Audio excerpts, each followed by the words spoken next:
നമുക്ക് ഇഷിതയുടെയും മഹേഷിന്റെ ഇന്നത്തെ നല്ലൊരു വിശേഷം കേട്ടാലോ. അങ്ങനെ ഇന്നത്തെ വിശേഷത്തിൽ ഇഷിതയും മഹേഷും കൂടെ സംസാരിച്ചുകൊണ്ടിരിക്കുകയാണ്.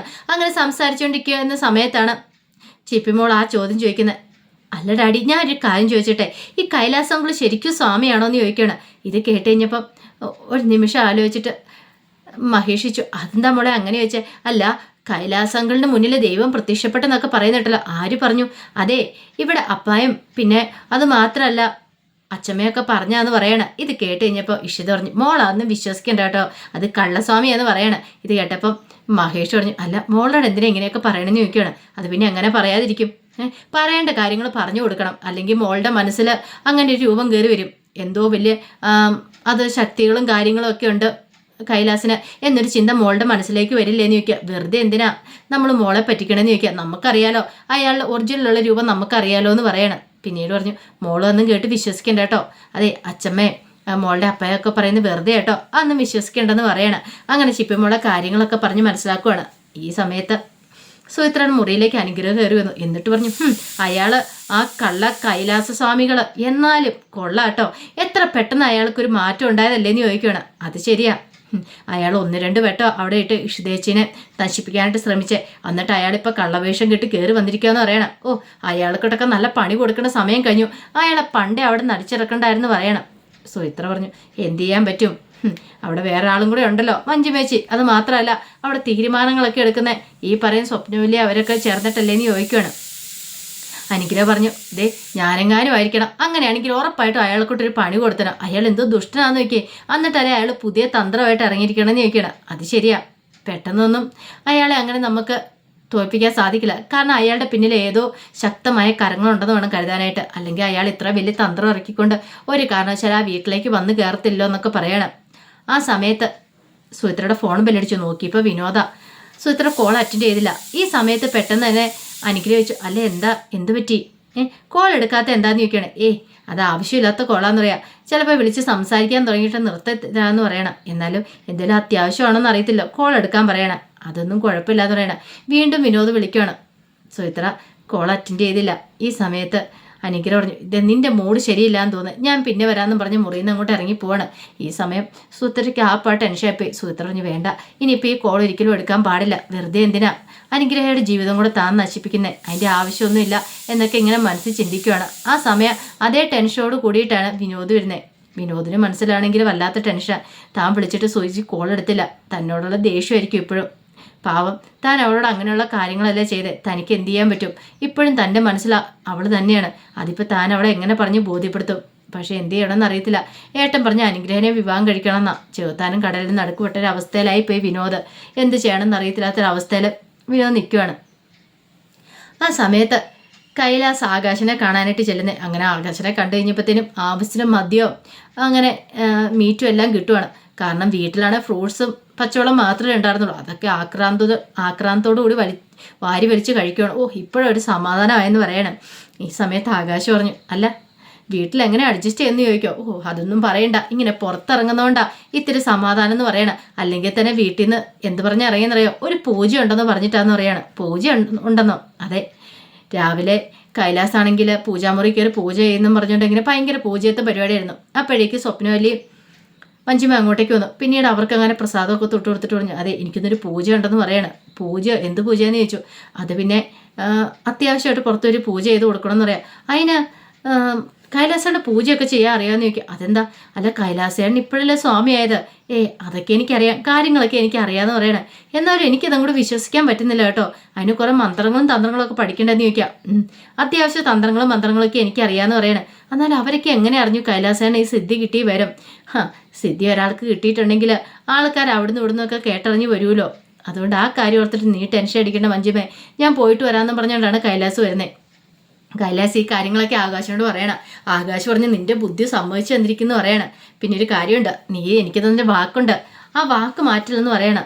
ഇത് കേട്ടുകഴിഞ്ഞപ്പോൾ കൈലാസ് പറഞ്ഞു, അത് പിന്നെ ഞാൻ മാറ്റുമോയെന്ന് പറയണം. അതൊരിക്കലും ഞാൻ മാറ്റാൻ പോകുന്നില്ലെന്ന് പറയണം. പിന്നെ കൈലാസ് ആ കാര്യം ഓർക്കണം. താൻ ജയിലിൽ നിന്ന് പുറത്തിറങ്ങി കഴിഞ്ഞപ്പോഴത്തേനും തൻ്റെ അരിയിലേക്ക് ആകാശ് വന്ന കാര്യങ്ങളൊക്കെ, കാരണം ആകാശാണെങ്കിലോ തൻ്റെ അരിയിലേക്ക് വന്നു കഴിഞ്ഞപ്പോഴത്തേനും തനിക്ക് നല്ലൊരു ടെൻഷൻ കാര്യങ്ങളൊക്കെ ഉണ്ടായിരുന്നു. ഒന്നുമില്ലെങ്കിൽ രചനയുടെ ഭർത്താവല്ലേ, പക്ഷേങ്കിൽ ആകാശ് പിന്നീട് എന്താ വന്നത്, എന്തിനാ വന്നതെന്നൊക്കെ അറിഞ്ഞു കഴിഞ്ഞപ്പോഴത്തേന് കൈലാസിന് ഭയങ്കര സന്തോഷമായി.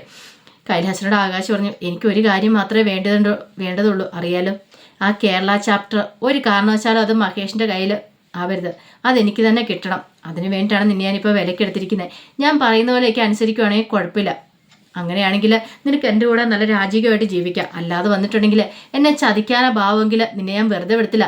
ഈ ആകാശിന് ഇതല്ല, മറ്റൊരു മുഖം കൂടെ ഉണ്ടെന്ന് അങ്ങനെ ആകാശ് കൈലാസിനോട് പറയണം. ഇത് കേട്ടുകഴിയുമ്പോൾ കൈലാസ് പറഞ്ഞു, ആ കാര്യം ഒന്ന് ഓർത്ത് ആകാശ് സാറ് പേടിക്കണ്ട, എന്ത് വേണമെങ്കിലും ഞാൻ എൻ്റെ മുറക്ക് ചെയ്തോളാം എന്ന് പറയണം. എന്ത് വേണം എങ്ങനെ വേണമെന്നൊക്കെ എനിക്ക് കൃത്യമായിട്ട് അറിയാമെന്ന് പറയണം. അങ്ങനെ അവർ പറഞ്ഞ കാര്യങ്ങളൊക്കെ ഡീൽ ചെയ്ത് ഉറപ്പിക്കുന്നുണ്ട്. ഈ സമയത്ത് ആകാശ് പറഞ്ഞു, ശരിക്കും അന്ന് നീ പോയതിന് ശേഷം നീ നേരെ പള്ളിയിലേക്കാണ് പോയതല്ലേ, എനിക്ക് നല്ല ടെൻഷൻ ഉണ്ടായിരുന്നു.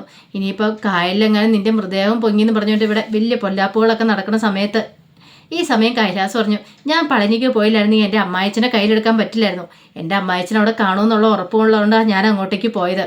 അതുകൊണ്ടല്ലേ എനിക്ക് കാര്യങ്ങളൊക്കെ ഇത്ര പെട്ടെന്ന് ഇത്ര ഉഷാറാക്കാൻ പറ്റിയെന്ന് ചോദിക്കുക. അതൊക്കെ ശരി തന്നെ, പക്ഷെ ഞാൻ പറഞ്ഞ കാര്യമുണ്ടല്ലോ, അതൊരിക്കലും മാറ്റിക്കൂടാ. നീ അവിടെ കയറി കൂടണം.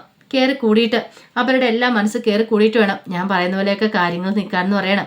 കൈലാസ് പറഞ്ഞു, ആ ഇഷ്ടതയും മഹേഷിനെ അത്രയ്ക്ക് അങ്ങോട്ട് വിശ്വസിച്ചിട്ടില്ലാന്ന് തോന്നുന്നു. എൻ്റെ പുതിയ രൂപമാറ്റം എന്ന് പറയണം, അതൊന്നും കുഴപ്പമില്ല, അതൊക്കെ അവർ വിശ്വസിച്ചോളും. നിന്റെ ഭാര്യയും നിന്റെ അമ്മായിമ്മ നിന്റെ അമ്മായിച്ചനൊക്കെ കൂടെ ഇല്ലെന്ന് ചോദിക്കുക. അതുണ്ട്, പിന്നെ നിനക്ക് എന്താ കുഴപ്പമിരിക്കുന്നത്, നീ ധൈര്യമായിട്ട് പേടിക്കാതെ മുന്നോട്ട് വയ്ക്കോ, പിന്നെ എന്നെ ചതിക്കാൻ നോക്കിയാക്കളെന്ന് പറയണം. അതെന്താ ആകാശ് സാറേ അങ്ങനെ പറഞ്ഞേ, ഞാൻ അങ്ങനെ ചെയ്യുമെന്ന് തോന്നുന്നുണ്ടോ? എന്നാ പിന്നെ നീ പേടിക്കണ്ട, ധൈര്യമായിട്ടിരിക്കുക. പിന്നെ ഇനി വേറെ എന്തെങ്കിലും ഉണ്ടോ എന്ന് ചോദിക്കണം. ഇത് കേട്ട് കഴിഞ്ഞപ്പോൾ കൈലാസ് ഒരു നിമിഷം ആലോചിച്ചിട്ട് പറഞ്ഞു, അതെ എനിക്കൊരു ആശ്രമം പണിയണമെന്ന് പറയണം. ആശ്രമോ? കൈലാസ് ആശ്രമം? ആഹാ, നീ ആൾ കൊള്ളാലോ. നിന്റെ മനസ്സിലിരിപ്പ് ഇതായിരുന്നല്ലേ. അപ്പം ചുളിവി കാര്യങ്ങളൊക്കെ നേടിയെടുക്കാനാ ഈ ആശ്രമം പണിയാന്ന് പറഞ്ഞാൽ അത്ര എളുപ്പമുള്ള കാര്യമല്ല, അറിയാലോ. അതിന് കുറേ ഫണ്ട് ചിലവൊക്കെ ഉണ്ടെന്ന് പറയാം. അതെനിക്കറിയാമെന്ന് പറയാം. കാരണം നീ ആശ്രമം തുടങ്ങുന്നിട്ടുണ്ടെങ്കിൽ അതിൻ്റെ പിന്നിലെ കാര്യം എന്താണെന്ന് എനിക്കറിയാം. പൂജകളും വഴിപാടുകളും ലുട്ടിലൊടുക്ക് കാര്യങ്ങളുമായിട്ട് അതിൽ നിന്നൊരു വരുമാനം കിട്ടും. അത് മാത്രമല്ല, അത്യാവശ്യം അവിടെ വരുന്ന കഴിയുമ്പോഴത്തേനും അവിടെ വരുന്ന ആൾക്കാരെ കൊണ്ട് നിൻ്റെ കാര്യങ്ങൾ നിനക്ക് സാധിക്കുകയും ചെയ്യാം. പൂജയുടെ മറവിൽ വരുന്ന തടിപ്പ് അതല്ലേ നീ ഉദ്ദേശിക്കണം എന്ന് നിൽക്കും. അതേന്ന് പറയാണ്. അങ്ങനെയാണ് നിനക്ക് ഞാൻ ആശ്രമം ഇട്ട് തരും. പക്ഷെ ഒരു കാര്യമുണ്ട്, ആശ്രമം ഇട്ടാണെങ്കിൽ കേരള ചാപ്റ്റേഴ്സ് എൻ്റെ കൈ വരണം. അതിന് നിനക്ക് സമ്മതമാണോ? കേരള ചാപ്റ്റേഴ്സ് വരുന്നതിൻ്റെ അന്ന് നിനക്ക് നിനക്ക് വേണ്ടി ആശ്രമത്തിന് പണിയാൻ തുടങ്ങുമെന്ന് പറയണം. അത് ഞാൻ ഏറ്റു, ആ കാര്യം എനിക്ക് വിട്ടു തന്നേരെ എന്നൊക്കെ പറയണം. അങ്ങനെ ഭയങ്കര സന്തോഷത്തോടു കൂടിയിട്ടാണ് കൈലാസ് വീട്ടിലേക്ക് പോകുന്നത്. ഈ സമയത്ത് കൈലാസിൻ്റെ മനസ്സിലേക്ക് പല പല ചിന്തകളും വരുന്നുണ്ട്. താൻ തൻ്റെ ഭാര്യയും അമ്മയും പറ്റിച്ചേ, ശരിക്കും പറഞ്ഞാൽ അവരെല്ലാം വിശ്വസിച്ചുകൊണ്ടിരിക്കുകയാണ്. താൻ പറയുന്ന ഓരോ കാര്യങ്ങളോ അല്ലെങ്കിൽ അവരല്ലാതെ വേറെ ആരെങ്കിലും വിശ്വസിക്കുമോ? പൂജ ചെയ്യാൻ പോകുന്ന സമയത്ത് അവർ ചോദിച്ചതാണ് പൂജ ചെയ്യാൻ അറിയത്തില്ലോ എന്നൊക്കെ. പക്ഷെ അപ്പം താൻ പറഞ്ഞ കാര്യങ്ങളൊക്കെ അവരും കൂടെ വിശ്വസിച്ചു. ജാമ്യത്തിലിറങ്ങി എന്ത് ചെയ്യണമെന്ന് അറിയത്തില്ല നിന്ന് തൻ്റെ അടുത്തേക്ക് ഒരു ഭിക്ഷക്കാരൻ വന്നെന്നും ആ ഭിക്ഷക്കാരൻ അവസാനം എത്തി നിൽക്കുന്ന പളനിയിൽ തന്നെ കൊണ്ടു എത്തിച്ചു. പിന്നീട് എങ്ങോട്ട് പോയെന്ന് അറിയത്തില്ല. അത് സാക്ഷാൽ പളനി ആണ്ടവനാണ് എന്നൊക്കെ പറഞ്ഞ് അവരെ വിശ്വസിപ്പിച്ച കാര്യങ്ങളൊക്കെ ഓർത്ത് കഴിഞ്ഞപ്പോൾ കൈലാസന് നല്ല ചിരി വന്നു. ഓ, ഇത്രയും പെട്ടെന്ന് അവരെ പറ്റിക്കാൻ പറ്റുമെന്ന് വിചാരിച്ചില്ല. അതൊക്കെ ഓർത്തുകൊണ്ട് കൈലാസ് അങ്ങോട്ട് വീട്ടിലേക്ക് വരുവാണ്. അങ്ങനെ വന്നപ്പോൾ കൈലാസ് ഓർത്ത്, ഓ നന്നായിട്ട് ഫിറ്റായിട്ടുണ്ട്, ദൈവമേ മടങ്ങോട്ടും കിട്ടിയ കള്ളത്തരം പിടിക്കുമോ? ഇല്ല. അങ്ങനെയൊക്കെ ഓർത്ത് കൈലാസ് വന്നു കഴിഞ്ഞപ്പോഴത്തേനും ഹാളിൽ ഇഷിതയും രാമനാഥനും അവരൊക്കെ ഉണ്ടായിരുന്നു. അപ്പോഴേക്കും അങ്ങോട്ടേക്ക് മഞ്ജിമ ഇറങ്ങി വന്നു. ഈ സമയത്ത് ഇഷിത അടുത്തേക്ക് എന്നിട്ട്, ആഹാ ഇതിന് വലിയ പൂജയായിരുന്നു തോന്നല്ലോ. ഇഷിതയ്ക്ക് മനസ്സിലായി, കണ്ണൊക്കെ കറങ്ങിയാണ് വരുന്നത്, നന്നായിട്ട് മദ്യപിച്ചിട്ടുണ്ടെന്ന്. ഒന്നര ഡോക്ടറാണല്ലോ. ഈ സമയത്ത് കൈലാസ് പറഞ്ഞ ആ പൂജ ഉണ്ടായിരുന്നു, നല്ല പൂജയായിരുന്നു തോന്നലോ, കണ്ണുപോലും കാണത്തില്ല എന്ന് തോന്നലോ എന്ന് പറയണം. ചിലപ്പോൾ പുകയേറ്റിട്ടായിരിക്കും അല്ലേന്ന് ചോദിക്കണം. ഇത് കേട്ടപ്പോൾ കൈലാസ് അതേന്ന് പറയണം. ഇഷിതയ്ക്ക് നന്നായിട്ട് മണം കിട്ടി. ഇഷിത പെട്ടെന്ന് എന്ത് ചെയ്യണം, അങ്ങോട്ട് മാറി ഇങ്ങോട്ട് പോവാണ്. ഈ സമയം മഞ്ജു പറഞ്ഞു, ആഹാ ഇത്ര പെട്ടെന്ന് വന്നു എന്ന് ചോദിക്കണം. എന്നാലും എവിടെയായിരുന്നു പൂജയെന്ന് ചോദിക്കണം. അത് പിന്നെ കുറച്ച് ദൂരെ ഒരു വാഹന പൂജയും കൂടെ ഉണ്ടായിരുന്നു പറയാം. അങ്ങനെയാണോ, വാഹന പൂജയൊക്കെ ഉണ്ടായിരുന്നില്ലേ? അപ്പം കൈലാസേനെ ഇതൊക്കെ അറിയാമല്ലേന്ന് ചോദിക്കണം. ഇത് കേട്ടിഞ്ഞപ്പം കൈലാസിന് എന്ത് മറുപടി പറയണം നിർത്തില്ല. കാരണം താൻ ഇനി വാ തുറന്നിട്ടുണ്ടെങ്കിൽ അവൾ തന്നോട് കൂടുതൽ അടുത്തിരിക്കുകയാണ്, താൻ മദ്യപിച്ചിട്ടുണ്ടെന്നുള്ള കാര്യം മനസ്സിലാവും. ഈ സമയം ഇഷിത പറഞ്ഞു, ഇനിയിപ്പോൾ പൂജകളായി വഴിപാടുകളായി സൂക്ഷിച്ചോ, നോക്കിയും കണ്ടും നടന്നില്ലെങ്കിൽ ഇന്നത്തെ ആൾക്കാരൊക്കെ നല്ല ബുദ്ധിയുള്ളവരാ, അവർ കയറി ഇങ്ങോട്ട് പെരുമാറുമെന്ന് പറയണം. ഇത് കേട്ട് കഴിഞ്ഞപ്പോൾ മഞ്ജു പറഞ്ഞു, അതെ നീ എൻ്റെ ഭർത്താവിനെ കൂടുതൽ ഭരിക്കാനൊന്നും വരണ്ട, എൻ്റെ ഭർത്താവ് നല്ലവനാന്നുള്ള കാര്യം എനിക്കറിയാമെന്ന് പറയാം. പിന്നെ ആണോന്നോ നല്ലവനാന്നുള്ള കാര്യം എനിക്കറിയാമെന്ന് പറയണം. ഇത് പറഞ്ഞ് ഇഷിത അങ്ങോട്ട് കയറി പോവാണ്. ഈ സമയത്ത് സ്വപ്നവല്ലിയും മഞ്ജിമയും കൂടെ അകത്തേക്കും കയറിപ്പോയി. അപ്പം മാഷ് ഓർത്തു, തനിക്ക് വല്ല തെറ്റിദ്ധാരണ ഉണ്ടായതാണോ?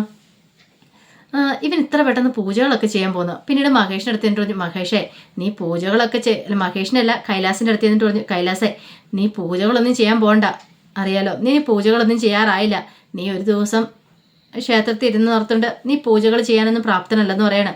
ഇത് കേട്ടുകഴിയുമ്പോൾ കൈലാസ് പറഞ്ഞു, അച്ഛാ അത് പിന്നെ ഞാൻ കൂടുതലൊന്നും പറയണ്ട, പറഞ്ഞു കേട്ടല്ലോ. വന്ധ്യച്ചില്ലയിൽ നമ്മൾ ദൈവത്തെ നിന്ദിക്കാനായിട്ട് പോകരുത്, കള്ളത്തരം ആവാം പക്ഷെ ഒരുപാട് ആവരുതെന്ന് പറയാണ്.